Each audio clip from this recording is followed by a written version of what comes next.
Upaya hukum dan eksekusi perkara perdata.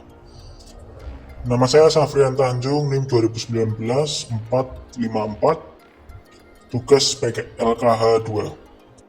Upaya hukum perkara perdata dibagi menjadi dua, yaitu upaya hukum biasa dan upaya hukum luar biasa.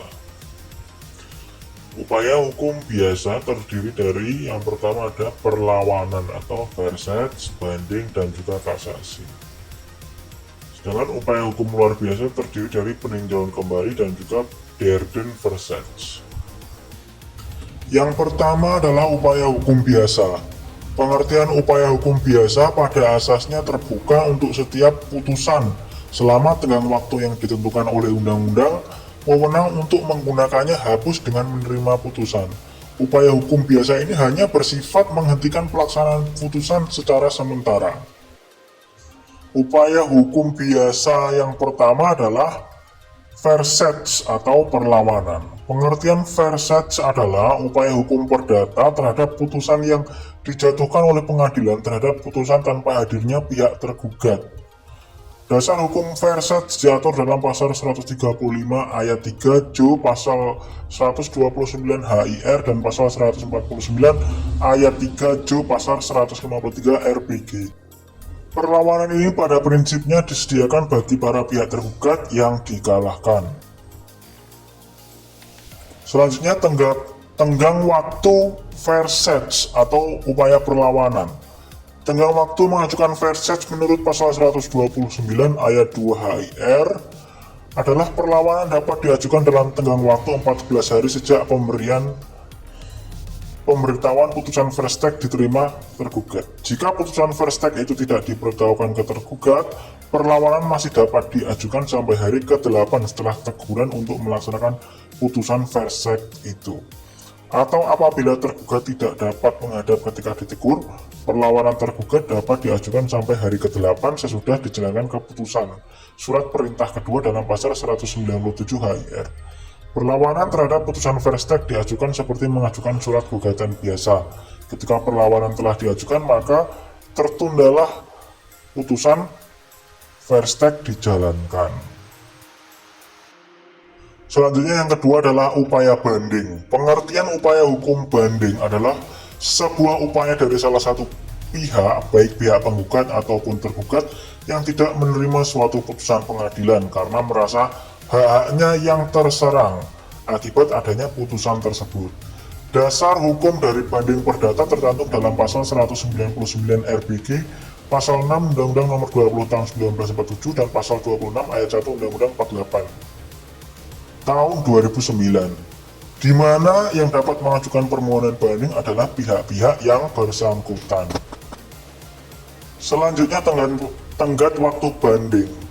Banding harus diajukan dalam tenggat waktu 14 hari sejak putusan diucapkan apabila para pihak hadir pada saat putusan diucapkan oleh majelis hakim, atau 14 hari sejak pemberitahuan putusan apabila para pihak tidak hadir pada saat putusan dibacakan. Namun perlu diketahui apabila putusan yang diucapkan itu di luar kehadiran tergugat atau putusan verstek, maka tidak dapat dimohonkan banding, melainkan perlawanan atau verstek. Kemudian perlu diketahui dalam permohonan banding, pembuatan memori banding tidaklah merupakan keharusan atau kewajiban jurisprudensi. Menurut putusan MA nomor 39K SIP 1973 tertanggal 19 September 1975 pun juga menyebutkan kaidah hukum memori banding juga bisa diajukan selama perkara belum diputus oleh pengadilan tinggi. Undang-undang sendiri tidak menentukan batas waktu untuk itu.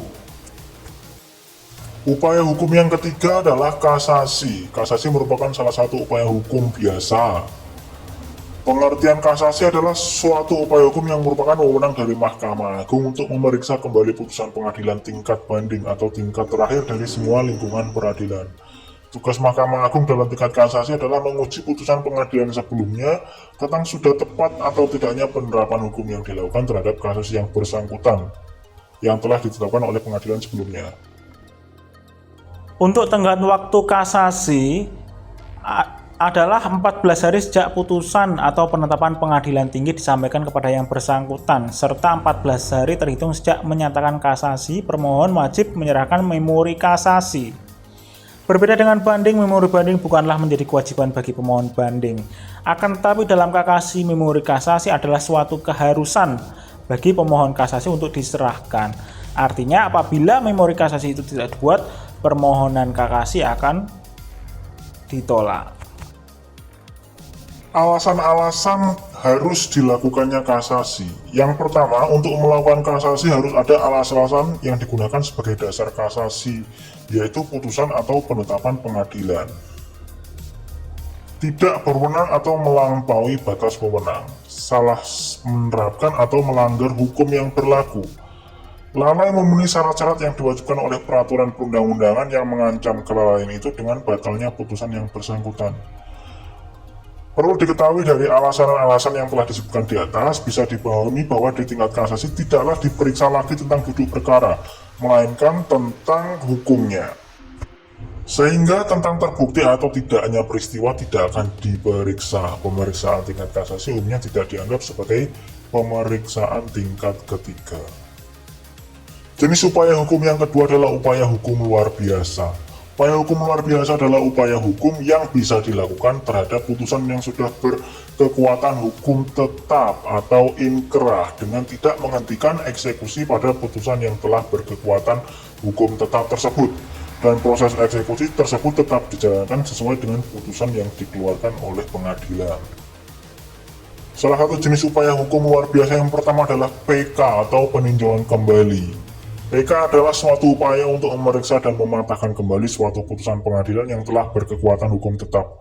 Guna membatalkannya, permohonan PK tidak menghalangi jalannya eksekusi atas putusan yang telah berkekuatan hukum tetap. Permohonan PK dapat diajukan hanya satu kali serta dapat dicabut selama belum diputus. Jika sudah dicabut, permohonan PK itu tidak dapat diajukan lagi.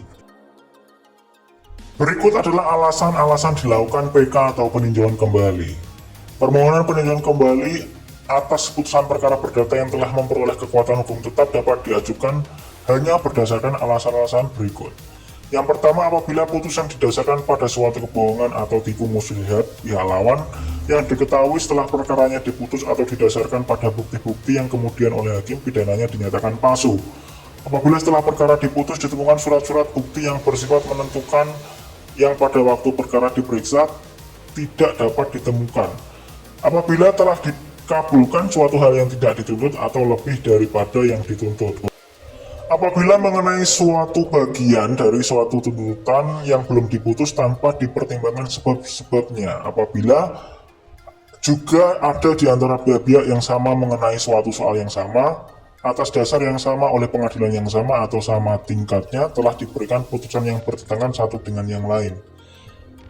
Apabila dalam suatu putusan terdapat suatu kekeliruan hakim yang nyata. Upaya hukum luar biasa jenis ketiga adalah perlawanan pihak ketiga atau der den verzet. Macam upaya hukum perdata yang terakhir ini adalah perlawanan pihak ketiga atau der den verzet adalah suatu perlawanan yang dilakukan oleh pihak ketiga yang tadinya tidak ada sangkut pautnya atau hubungan dalam perkara tersebut, akan tetapi putusan itu telah merugikan pihak ketiga tersebut. Der den verzet adalah atas sita jaminan dapat diajukan pemilik selama perkaranya belum mempunyai putusan yang berkekuatan hukum tetap. Selain itu, untuk dikabulkannya perlawanan pihak ketiga diperlukan adanya kepentingan pihak ketiga dan secara nyata hak pihak ketiga telah dirugikan. Selanjutnya, eksekusi dalam perkara perdata. Pengertian eksekusi adalah menjalankan putusan pengadilan yang telah mempunyai kekuatan hukum tetap atau res judicata atau inkrah van gewichtsde yang bersifat penghukuman atau kondemnatoir yang dilakukan secara paksa. Jenis-jenis eksekusi dalam perkara perdata ada 3 jenis eksekusi. Yang pertama adalah eksekusi putusan hakim yang menghukum seseorang untuk membayar sejumlah uang. Yang kedua, eksekusi putusan hakim yang menghukum seseorang untuk melakukan sesuatu perbuatan. Yang ketiga adalah eksekusi putusan hakim yang menghukum seseorang untuk pengosongan barang tidak bergerak atau yang disebut eksekusi real. Tahapan-tahapan proses eksekusi dalam perkara perdata yang pertama adalah adanya permohonan eksekusi. Setelah adanya putusan pengadilan yang telah berkekuatan hukum tetap, maka pada dasarnya pemenuhan amar putusan tersebut harus dilaksanakan oleh pihak-pihak yang kalah secara sukarela. Eksekusi akan dapat dijalankan apabila pihak yang kalah tidak menjalankan putusan dengan sukarela, dengan mengirimkan permohonan eksekusi oleh pihak yang menang kepada Ketua Pengadilan Negeri yang berwenang. Proses yang kedua adalah unmanning. Permohonan eksekusi merupakan dasar bagi Ketua Pengadilan Negeri untuk melakukan peringatan atau unmanning. Unmanning merupakan tindakan atau upaya yang dilakukan Ketua Pengadilan Negeri yang memutus perkara berupa teguran atau peringatan kepada tergugat yang kalah agar ia menjalankan isi putusan tersebut secara sukarela dalam waktu yang ditentukan setelah Ketua Pengadilan menerima permohonan eksekusi dari penggugat.